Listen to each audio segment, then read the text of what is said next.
Beberapa hari setelah Lebaran, seluruh keluarga suami saya pergi piknik bakar-bakaran ke tepi sungai. Saya yang menyiapkan semua bekal sejak subuh. Lalu di detik terakhir, ibu mertua saya menatap saya dingin dan berkata, "Kirana, kamu di rumah saja, jaga apartemen, cuci piring."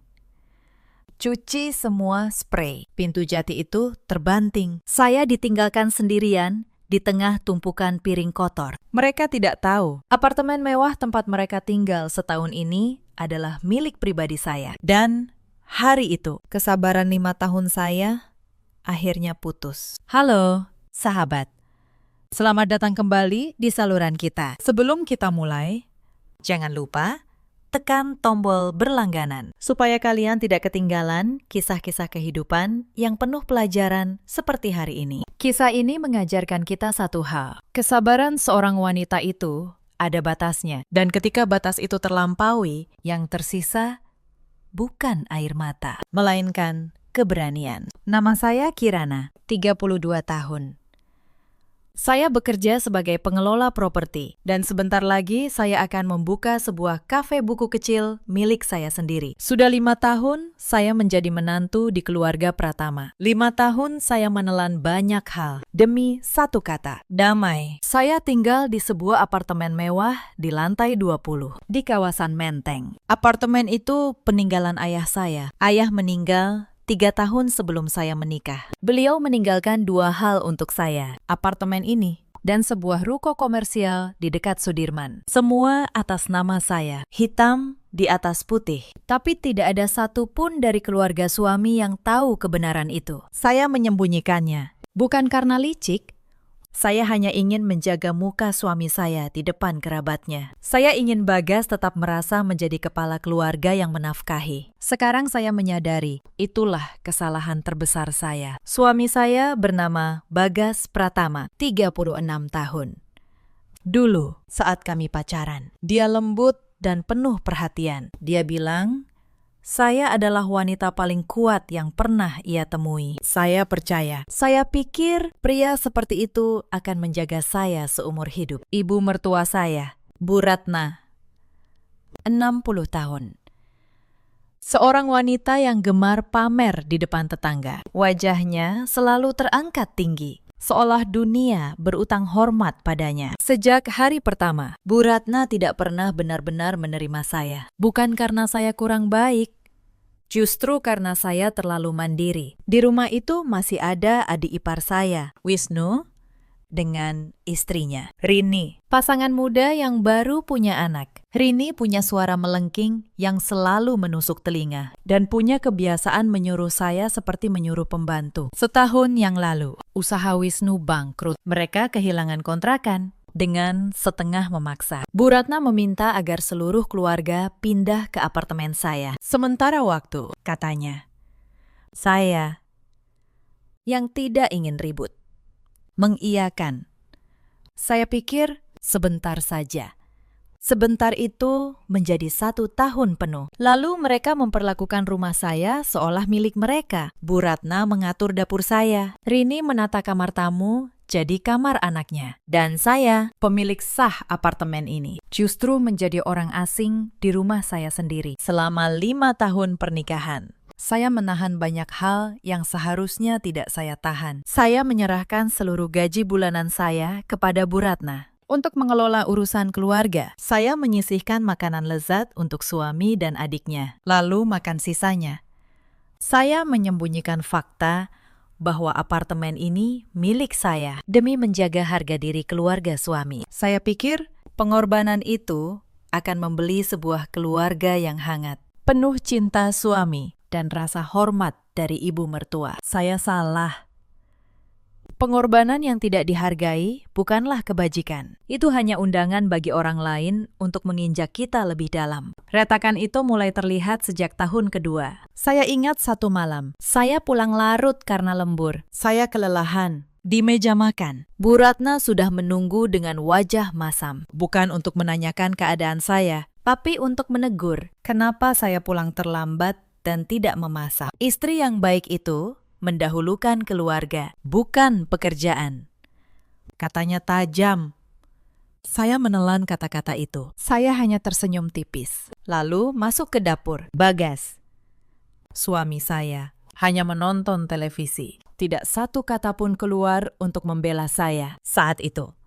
Saya masih berpikir, mungkin saya yang kurang sabar. Mungkin besok akan lebih baik. Besok itu tidak pernah datang. Mungkin kalian bertanya, bagaimana seorang wanita seperti saya bisa terjebak begitu lama dalam keluarga seperti itu? Izinkan saya menjelaskan. Saya tumbuh sebagai anak tunggal. Ibu saya meninggal saat saya masih kecil. Ayah saya yang membesarkan saya seorang diri. Beliau seorang pengusaha properti yang ulet, namun sederhana. Beliau mengajarkan saya satu hal yang selalu saya pegang. Kirana, harta bisa habis, tapi harga diri sekali hilang, susah dikembalikan. Sayangnya, kata-kata itu justru yang paling saya lupakan selama pernikahan. Saya bertemu Bagas di sebuah acara kerja. Saat itu, ia tampak sopan, ramah, penuh perhatian. Ia tahu saya yatim piatu, dan ia berjanji akan menjadi keluarga bagi saya. Aku akan menjagamu, Kirana. Kamu tidak akan pernah sendirian lagi, katanya. Saya, yang sejak ayah meninggal, merasa begitu sepi, langsung jatuh. Saya ingin sekali punya keluarga. Saya ingin merasakan kehangatan rumah yang ramai. Maka, saat Bagas melamar, saya menerimanya tanpa ragu. Sebelum menikah, ayah saya sudah tiada selama 3 tahun. Beliau mewariskan apartemen mewah di Menteng dan ruko komersial di dekat Sudirman. Keduanya atas nama saya. Itu adalah jerih payah seumur hidup ayah saya. Bagas tahu saya punya properti, tapi ia tidak tahu nilainya yang sebenarnya, dan saya tidak pernah membahasnya secara terbuka. Saya pikir, dalam pernikahan, soal harta bukan hal yang perlu diributkan. Saya percaya pada cinta, bukan pada angka. Di awal pernikahan, semuanya tampak baik. Kami tinggal berdua di apartemen. Bagas perhatian. Bu Ratna sesekali berkunjung dengan ramah. Saya pikir, inilah keluarga yang saya impikan. Tapi topeng itu perlahan terlepas. Setahun setelah menikah, usaha Bagas mulai goyah. Pemasukannya menurun. Dan di saat itulah, sifat asli keluarganya muncul satu persatu. Mereka mulai meminta. Awalnya kecil. Pinjaman untuk modal usaha Wisnu. Lalu biaya pengobatan Bu Ratna. Lalu uang sekolah keponakan. Setiap kali saya yang menutupi. Karena saya merasa sebagai menantu, sudah selayaknya saya membantu. Tapi bantuan saya tidak pernah dianggap sebagai kebaikan. Lama-lama, ia menjadi kewajiban, lalu menjadi tuntutan. Sampai pada titik, mereka merasa berhak atas segala yang saya miliki. Ketika usaha Wisnu akhirnya bangkrut total, dan mereka kehilangan kontrakan. Bu Ratna datang ke apartemen dengan koper, tanpa permisi. Kirana, kami tinggal di sini dulu, ya, sebentar saja. Kita kan keluarga, katanya. Sambil sudah menata barang-barangnya di kamar tamu, saya menatap Bagas. Berharap ia berkata sesuatu. Tapi Bagas hanya berkata, ya sudah, Kira, mereka kan keluargaku. Masa kita tega mengusir mereka? Keluargaku, kata itu menusuk.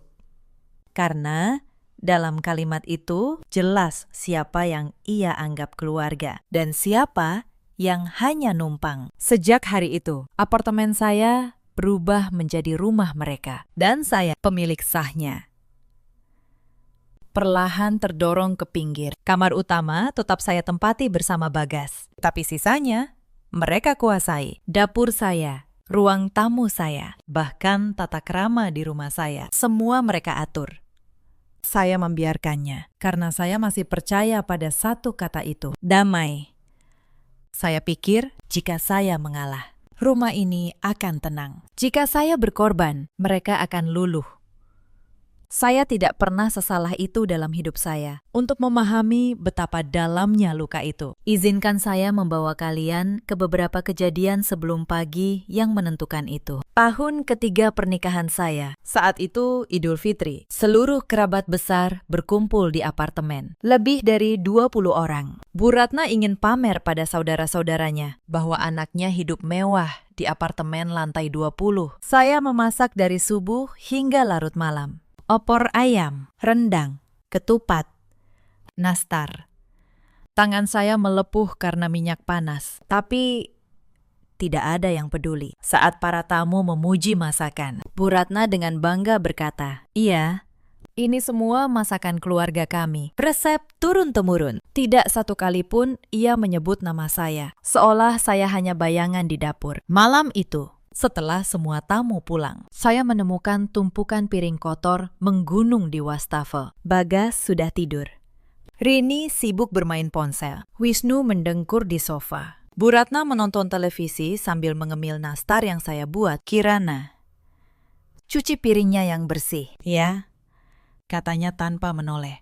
Besok pagi masih ada tamu. Saya berdiri di dapur sampai pukul 2 dini hari. Air dingin menusuk tangan saya. Air mata saya menetes ke wastafel, bercampur busa sabun. Tapi saya menelannya. Saya bilang pada diri sendiri, ini demi keluarga. Ini pengorbanan yang akan berbuah manis suatu hari. Betapa naifnya saya saat itu. Ada lagi satu kejadian yang tidak akan pernah saya lupakan. Saat itu, gaji bulanan saya baru saja masuk. Seperti biasa, saya menyerahkannya kepada Bu Ratna untuk mengelola kebutuhan rumah.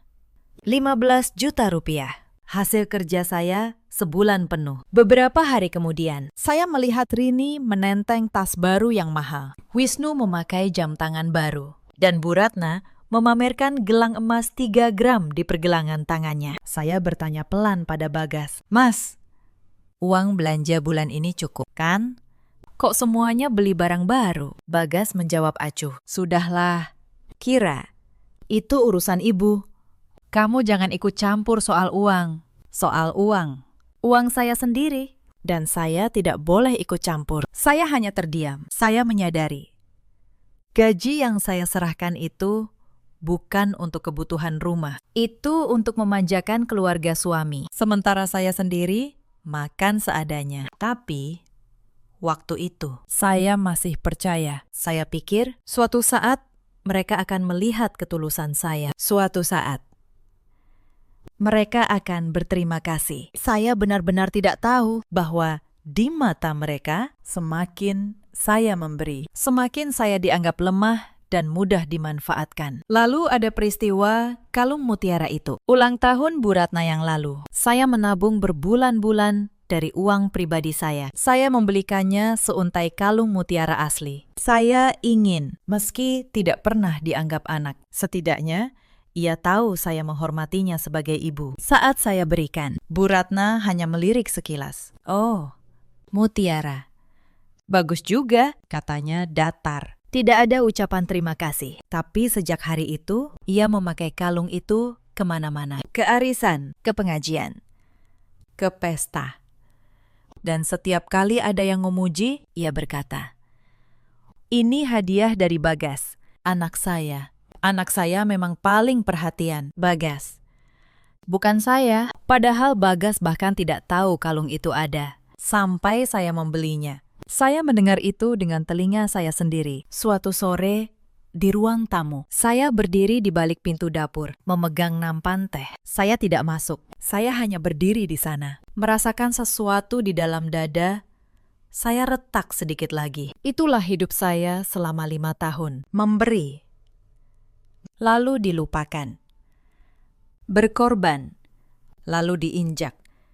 Saya menjadi tiang yang menyangga rumah ini. Tapi tidak ada yang sudi melihat ke arah saya. Sampai akhirnya, pagi piknik lebaran itu datang. Dan tiang itu memutuskan. Ia tidak mau menyangga lagi. Ada satu kenangan lebaran yang paling pahit bagi saya. Setiap tahun saat lebaran tiba, Bu Ratna akan membagikan amplop THR kepada seluruh anggota keluarga. Wisnu dapat, Rini dapat, para keponakan dapat, bahkan kerabat jauh yang datang berkunjung pun dapat. Tapi setiap tahun saat giliran saya, amplop itu selalu kosong. Atau lebih tepatnya, saya tidak pernah diberi sama sekali. Padahal uang yang dibagikan Bu Ratna itu sebagian besar berasal dari gaji yang saya serahkan setiap bulan. Saya membiayai THR keluarga ini. Lalu saya sendiri tidak mendapat apa-apa. Bahkan ucapan terima kasih pun tidak. Tahun lalu, seorang kerabat sempat bertanya, "Kirana tidak dikasih THR, Bu?" Bu Ratna menjawab enteng. Kirana kan sudah jadi bagian keluarga. Tidak perlu basa-basi THR segala. Dia mah ikhlas. Ikhlas. Kata yang indah yang mereka pakai untuk membenarkan setiap kali mereka mengambil dari saya tanpa memberi balik. Saya hanya tersenyum saat itu. Tapi di dalam hati saya mencatat. Bukan untuk dendam, tapi agar saya tidak lupa di mata mereka. Saya bukan keluarga. Saya hanya sumber yang bisa diperah. Malam Lebaran itu. Setelah semua tidur, saya duduk sendiri di balkon. Saya menatap kembang api yang meledak di langit Jakarta. Indah. Tapi sekejap lalu lenyap. Persis seperti harapan saya akan keluarga yang hangat. Saya menyeka air mata yang diam-diam menetes. Lalu, saya berkata pada diri sendiri, tahun depan akan berbeda. Saya tidak tahu saat itu betapa berbedanya tahun depan itu nanti. Mari saya ceritakan pagi yang mengubah segalanya. Pagi itu, beberapa hari setelah Lebaran, suasana di apartemen sudah ramai sejak subuh. Hari itu seluruh keluarga berencana piknik bakar-bakaran ke tepi sungai. Saya bangun paling pagi. Saya memotong irisan daging sapi tipis, membumbuinya dengan rempah sesuai selera Bu Ratna. Saya menyiapkan nasi, sambal, dan air minum. Semua saya kemas rapi ke dalam kotak termos. Menjelang pukul 6:30, seluruh keluarga berkumpul di ruang tamu. Bu Ratna mengenakan blus merah cerah. Di lehernya berkilau seuntai kalung mutiara. Kalung itu adalah hadiah ulang tahun yang saya berikan tahun lalu dengan uang saya sendiri. Sekarang ia memakainya seolah benda itu memang miliknya sejak lahir. Bagas menata rambutnya dengan gel, memakai parfum mahal. Wisnu dan Rini tertawa, membahas di mana mereka akan berfoto. Tidak ada satupun yang melirik ke dapur. Tempat saya bekerja dengan keringat bercucuran. Saya membawa keluar kotak termos, meletakkannya dekat pintu. Saya menyeka keringat di dahi, lalu berkata dengan senyum tipis, "Bu, semuanya sudah saya siapkan. Tunggu saya 5 menit. Saya ganti baju dulu.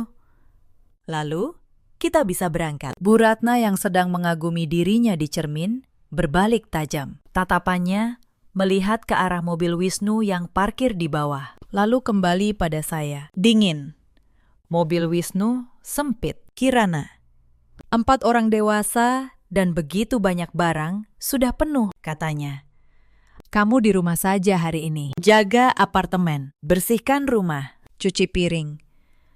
Cuci semua spray dan handuk. Pergi berdesak-desakan hanya akan membuatmu menderita. Saya tertegun.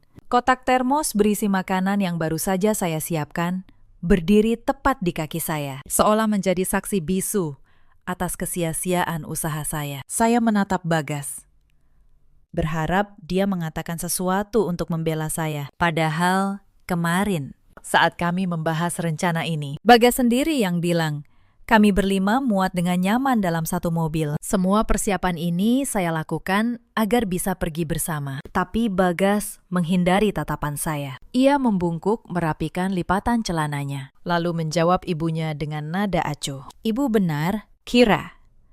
Kamu di rumah saja. Lebih nyaman begitu. Di keramaian nanti kamu mabuk perjalanan. Kamu akan lelah. Bersihkan saja apartemen, lalu istirahat. Nanti malam aku belikan kamu bakso. Kata-kata itu meluncur lancar, tanpa sedikit pun rasa malu. Rini sambil menggendong tasnya, menambahkan dengan suara melengking. Kirana, kalau sedang bersih-bersih, jangan lupa lap kaca di ruang tamu, ya.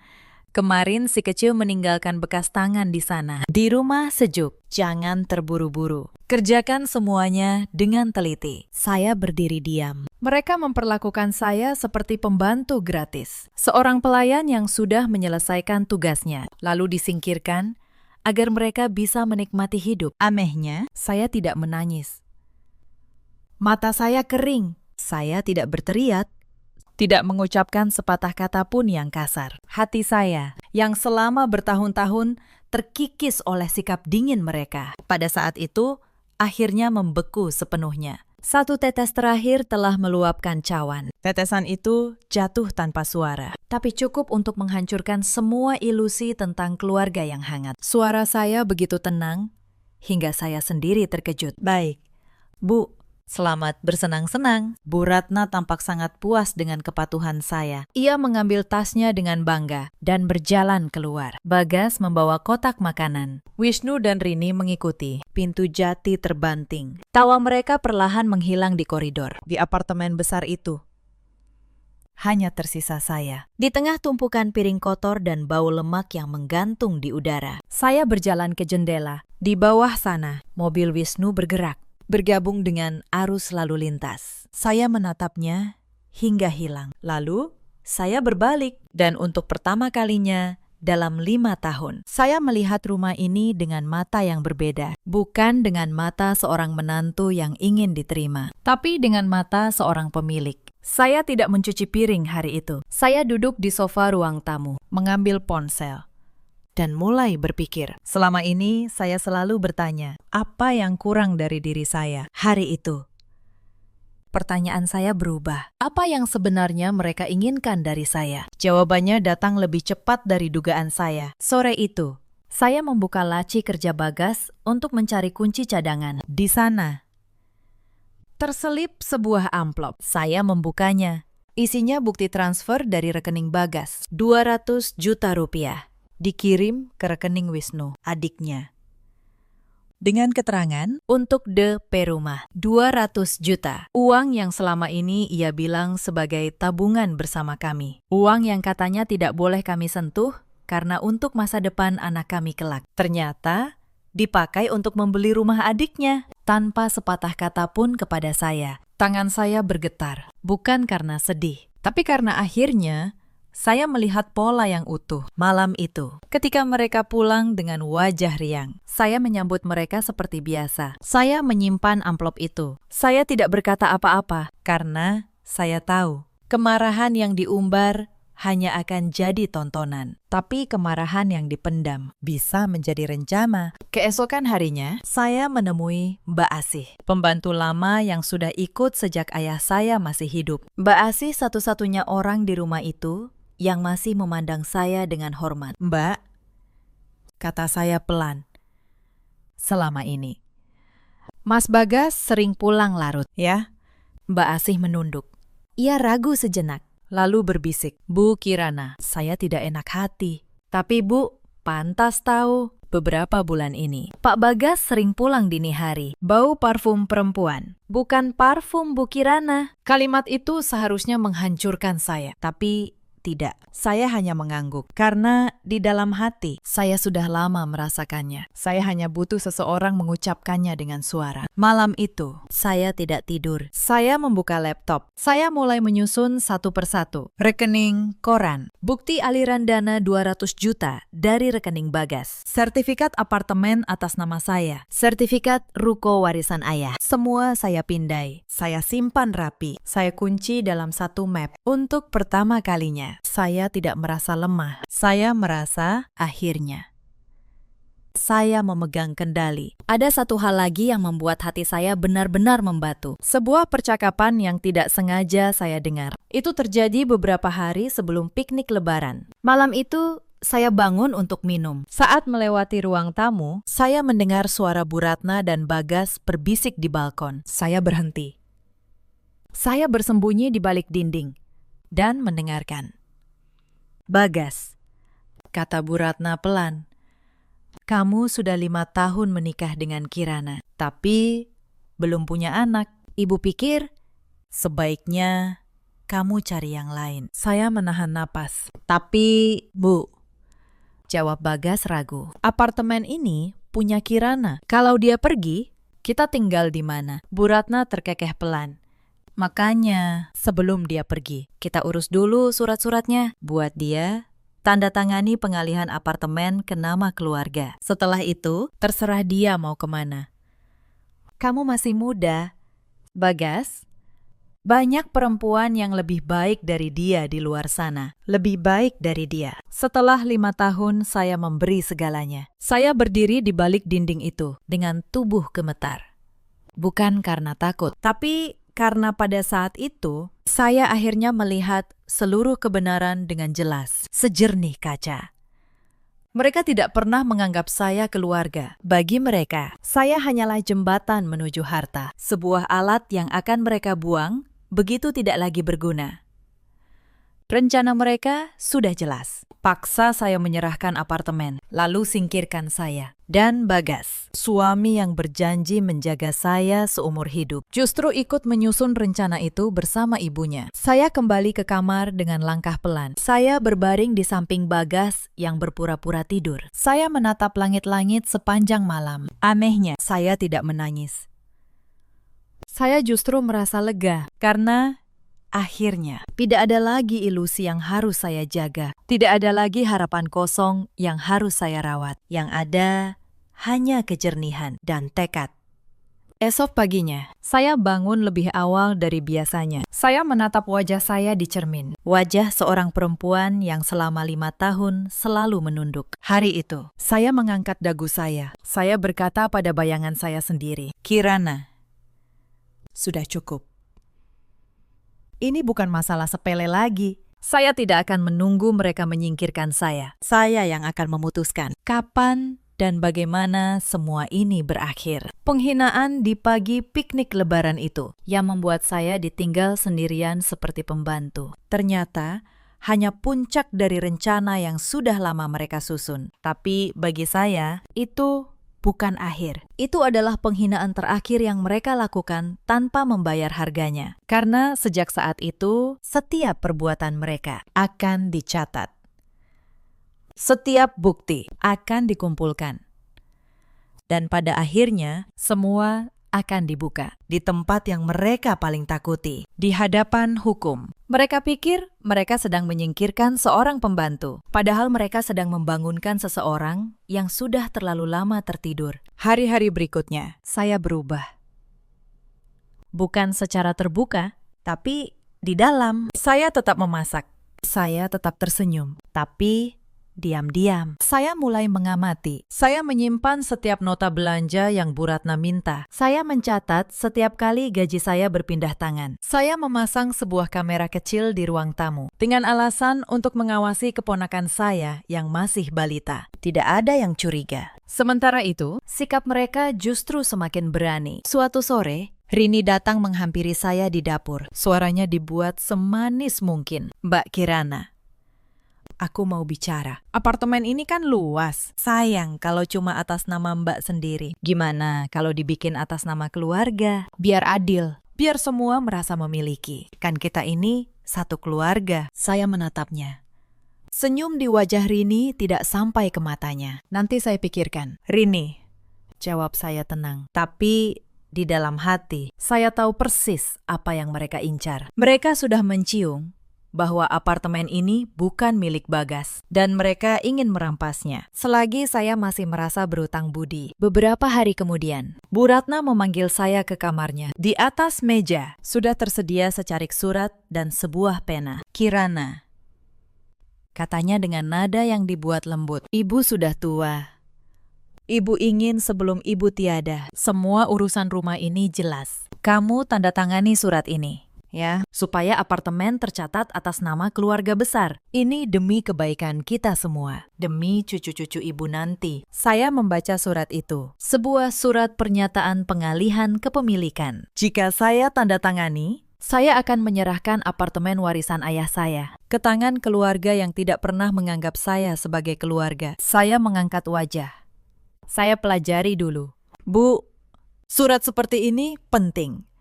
Tidak bisa terburu-buru. Wajah Bu Ratna mengeras. Apa kamu tidak percaya pada ibu? Setelah semua yang keluarga ini berikan untukmu. Saya hanya tersenyum. Apa yang keluarga ini berikan untuk saya? Saya hampir tertawa, tapi saya menahan diri. Belum waktunya. Malam itu, saya membuat keputusan. Saya tidak akan menunggu lagi. Keesokan paginya, dengan alasan ada urusan kantor. Saya pergi menemui Pak Surya. Beliau pengacara senior, sahabat lama mendiang ayah saya. Beliau menyambut saya di kantornya yang tenang. Saya membuka map saya. Saya letakkan satu persatu di mejanya. Sertifikat apartemen, sertifikat ruko, rekening koran, catatan transfer 200 juta yang diam-diam dikirim Bagas ke adiknya. Catatan gaji saya yang berpindah ke Bu Ratna selama 5 tahun. Pak Surya membaca dengan teliti. Lalu menatap saya. Kirana, semua harta ini sah milikmu. Tidak ada yang bisa mengganggu-gugat.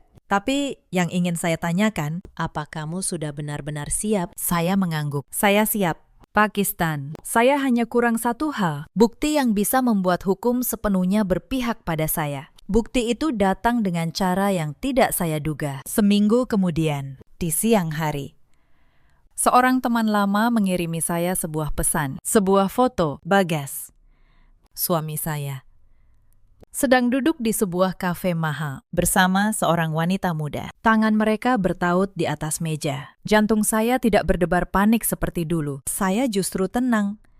Saya tahu kafe itu. Saya langsung memesan taksi. Saya tiba di kafe itu. Dari balik kaca, saya melihat mereka. Bagas tertawa lepas, dengan tatapan yang sudah lama tidak pernah ia berikan pada saya. Wanita itu bermanja, dan Bagas mengeluarkan dompetnya, menyodorkan sejumlah uang. Saya tidak masuk untuk membuat keributan. Saya hanya berdiri di luar, merekam dengan tenang setiap detiknya. Tangan bertaut, uang yang berpindah, ciuman di pipi saat mereka berpisah. Lalu saya pergi, tanpa ada yang menyadari kehadiran saya. Malam itu, saya menyerahkan rekaman itu kepada Pak Surya. Beliau menatap saya, lalu mengangguk pelan. Sekarang, semua sudah lengkap. Kirana, hitam di atas putih. Kita bisa mulai.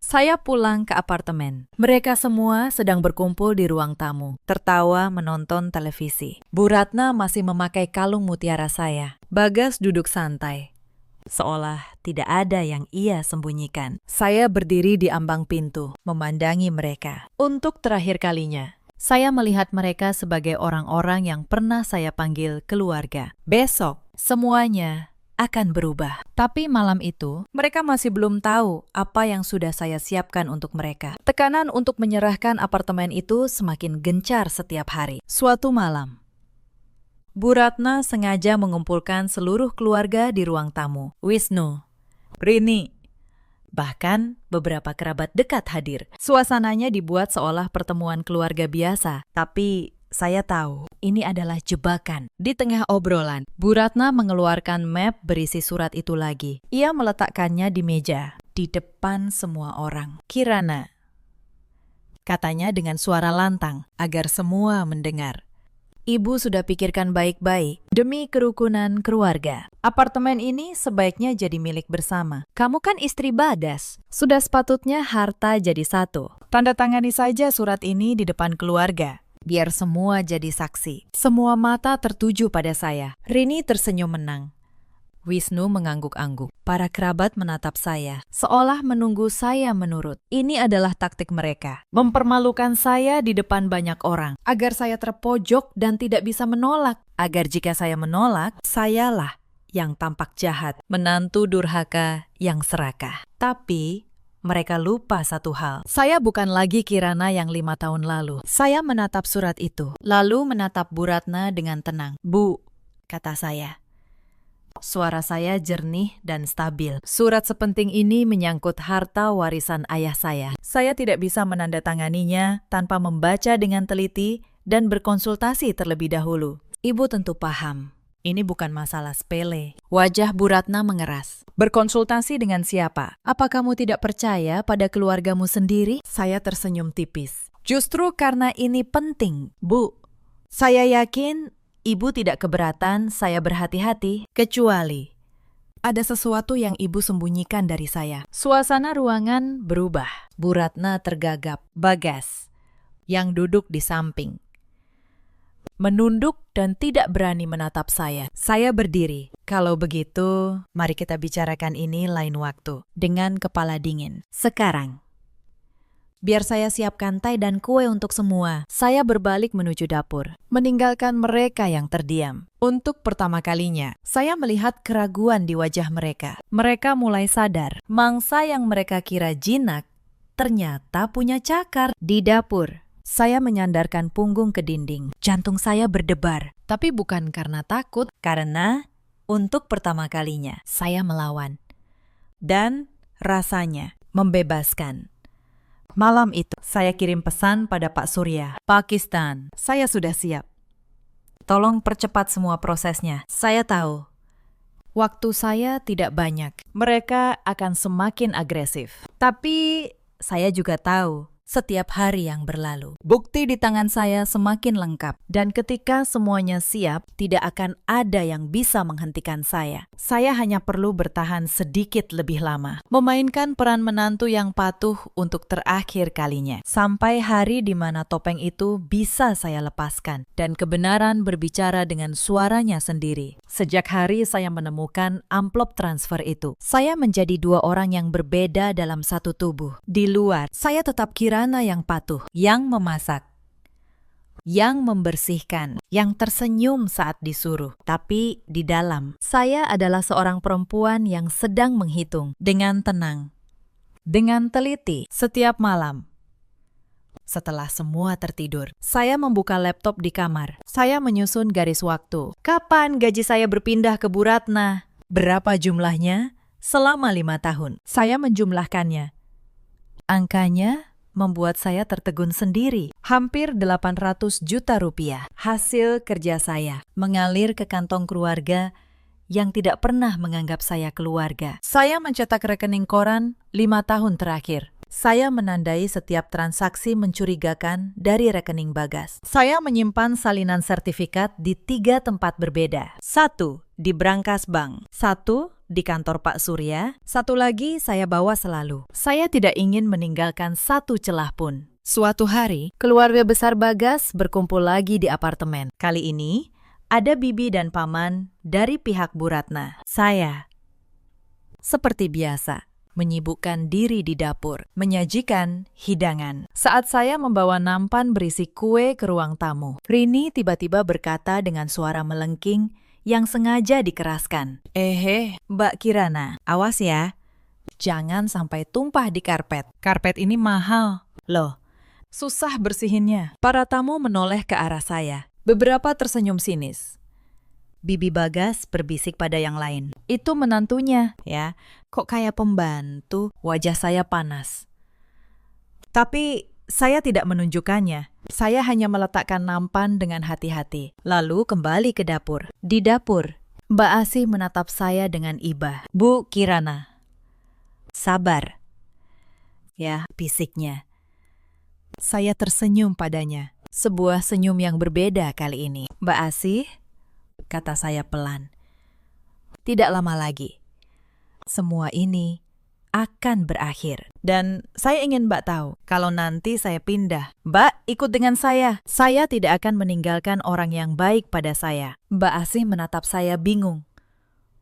Tapi ia mengangguk. Saat itu, saya sudah tahu persis kemana arah hidup saya. Saya hanya menunggu waktu yang tepat dan bukti terakhir yang akan mengunci semuanya. Malam harinya, Bagas pulang larut lagi. Bau parfum perempuan masih menempel di kemejanya. Ia masuk kamar, langsung tidur tanpa sepatah kata. Dulu, hal seperti ini akan membuat saya menangis semalaman. Tapi malam itu, saya hanya menatap punggungnya, lalu tersenyum tipis. Tidurlah nyenyak, batin saya. Karena tidak lama lagi, kamu akan terbangun di dunia yang sangat berbeda. Esoknya, saya kembali menemui Pak Surya. Saya bawa semua dokumen yang sudah saya susun rapi. Beliau memeriksanya, lalu berkata, Kirana, kasus ini sangat kuat. Tapi ada satu hal yang harus kamu pahami. Begitu surat gugatan ini saya layangkan, tidak ada jalan kembali. Keluarga itu akan melawan dengan segala cara. Kamu siap? Saya menatap matanya.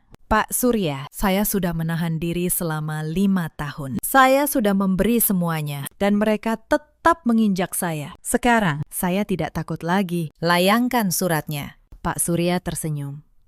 Ayahmu pasti bangga melihatmu sekarang. Mata saya sempat berkaca. Tapi saya menahannya. Bukan waktunya menangis. Ini waktunya untuk berdiri.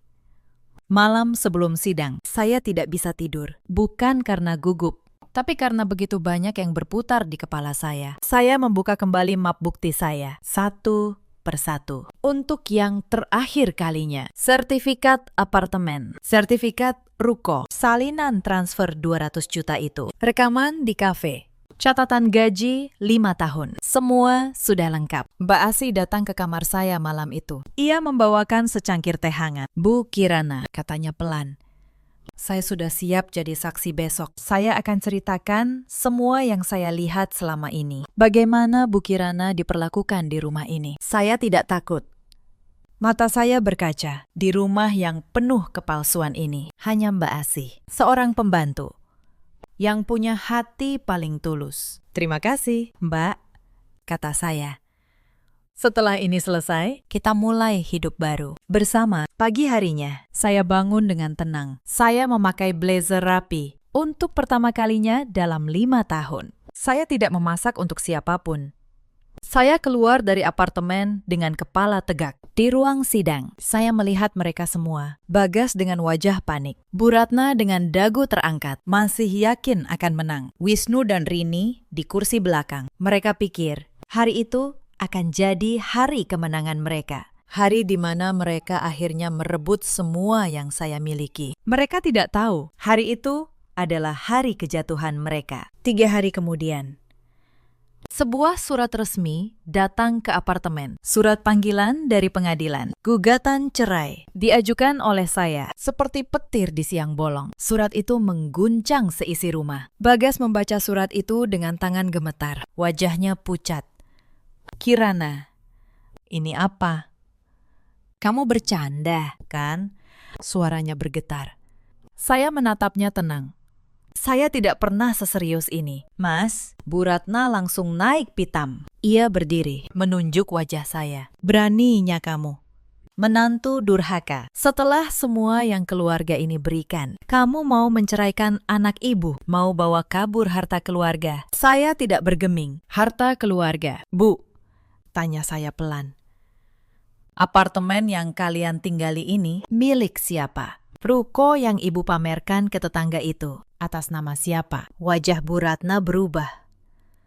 Tapi ia masih keras kepala. Kamu tidak akan menang. Bagas, suamimu. Hukum berpihak pada keluarga. Saya hanya tersenyum. Kita lihat di pengadilan. Bu, hari sidang tiba. Ruang pengadilan itu dingin dan formal. Bagas datang ditemani pengacara yang ia sewa dengan tergesa. Bu Ratna duduk di kursi pengunjung. Wajahnya angkuh.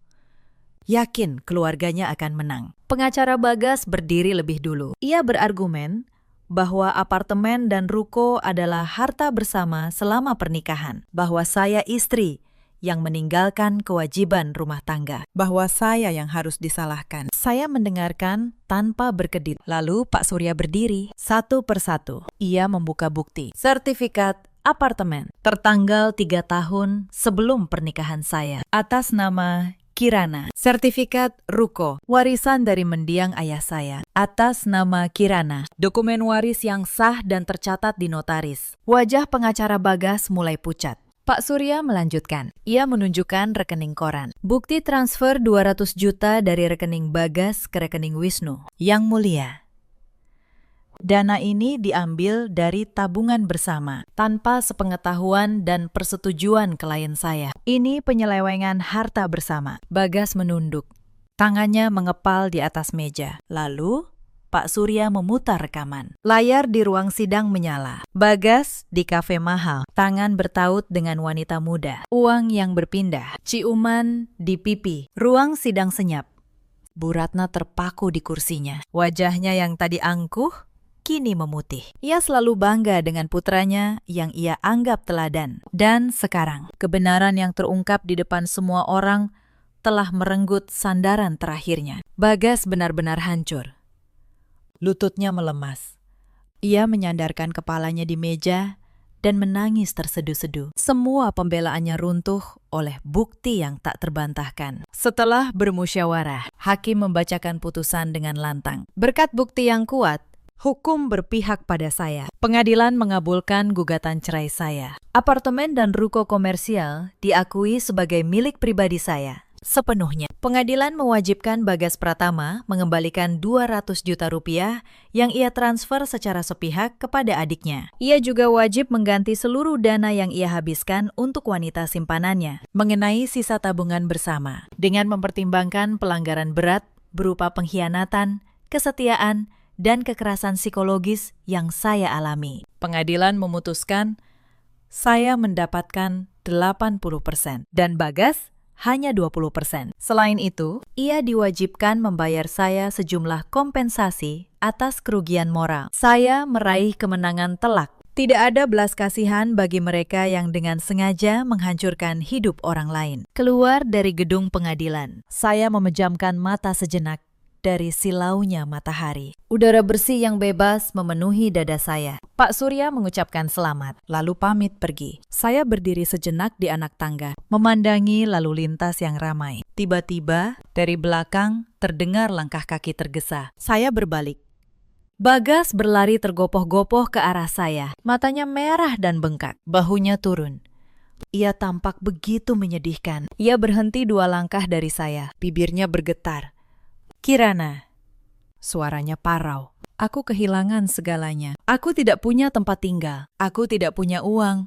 Di kantor, mereka tahu tentang skandal ini. Aku akan dipecat. Ibu baru saja dibawa ke rumah sakit karena krisis hipertensi. Aku mohon, demi masa lalu kita, maafkan saja soal kompensasi itu. Aku diambang kehancuran. Saya menatap lurus ke mata pria yang pernah menjadi suami saya. Sifat pengecut yang menjijikan. Bahkan di saat terakhir, ia hanya bisa memohon belas kasihan, bukan menerima konsekuensi perbuatannya dengan jantan. Saya menggelengkan kepala. Wajah saya sedingin musim. Putusan sudah dijatuhkan. Bagas, itu uangku. Hasil keringat dan jerih payahku. Aku tidak akan mengalah sepeser pun. Saya menarik napas. Jalan ini kalian pilih sendiri bersama ibumu. Saat kalian berencana mengeksploitasiku dan merampok warisan ayahku, apakah kalian pikir aku akan diam dan hancur? Bayar utangmu, Bagas.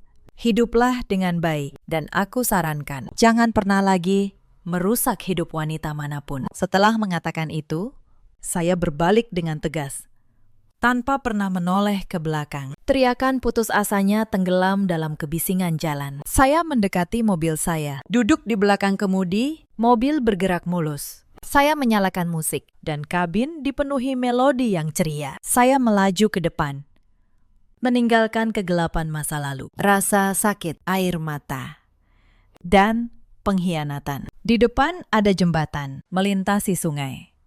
Apartemen saya yang nyaman di lantai 20 bermandikan cahaya dan kafe buku saya yang menunggu pembukaannya. Matahari cerah bersinar melalui kaca depan, memantulkan wajah seorang wanita yang kuat, bebas, dan bahagia.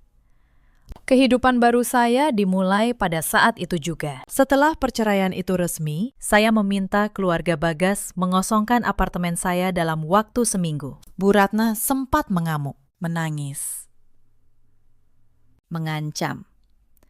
Tapi hukum sudah berbicara. Mereka tidak punya pilihan. Satu persatu, mereka mengemasi barang dan pergi. Saya berdiri di pintu, menyaksikan keluarga yang dulu memperlakukan saya seperti pembantu, kini meninggalkan rumah yang tidak pernah jadi milik mereka. Saat Bu Ratna lewat di depan saya, ia masih sempat berkata sinis, "Kamu akan menyesal, Kirana. Kamu akan kesepian seumur hidup." Saya hanya menatapnya tenang. Lebih baik kesepian dengan harga diri, Bu, daripada ramai tapi diinjak setiap hari. Ia tidak menjawab. Ia hanya pergi dengan kalung mutiara yang sudah saya minta kembali. Kini tergeletak di laci, bukan lagi di lehernya. Bulan-bulan berikutnya, saya merenovasi ruko warisan ayah saya. Saya mengubahnya menjadi sebuah kafe buku yang nyaman, sesuai impian saya sejak lama. Saya menamainya dengan nama yang mengingatkan saya pada ayah. Tempat di mana orang bisa membaca, minum kopi, dan merasa tenang. Mbak Asih ikut bekerja bersama saya di sana. Bukan lagi sebagai pembantu, tapi sebagai bagian dari keluarga baru saya. Kafe itu perlahan ramai. Orang-orang datang, tertawa, berbincang. Untuk pertama kalinya, saya membangun sesuatu yang benar-benar milik saya dengan tangan saya sendiri. Sesekali kabar tentang mereka sampai ke telinga saya. Hidup mereka kini jauh dari kemewahan dulu. Saya tidak merasa puas mendengarnya. Saya juga tidak merasa kasihan. Saya hanya merasa keadilan akhirnya datang. Setiap orang menuai apa yang ia tanam. Saya tidak membenci mereka lagi. Kebencian hanya akan merantai saya pada masa lalu. Saya memilih melepaskan. Bukan karena mereka pantas dimaafkan, tapi karena saya pantas untuk bebas. Cerita ini mengajarkan kita banyak hal. Jangan pernah menukar harga diri dengan penerimaan orang lain. Dan jangan pernah mengira bahwa kesabaran tanpa batas akan dibalas dengan cinta.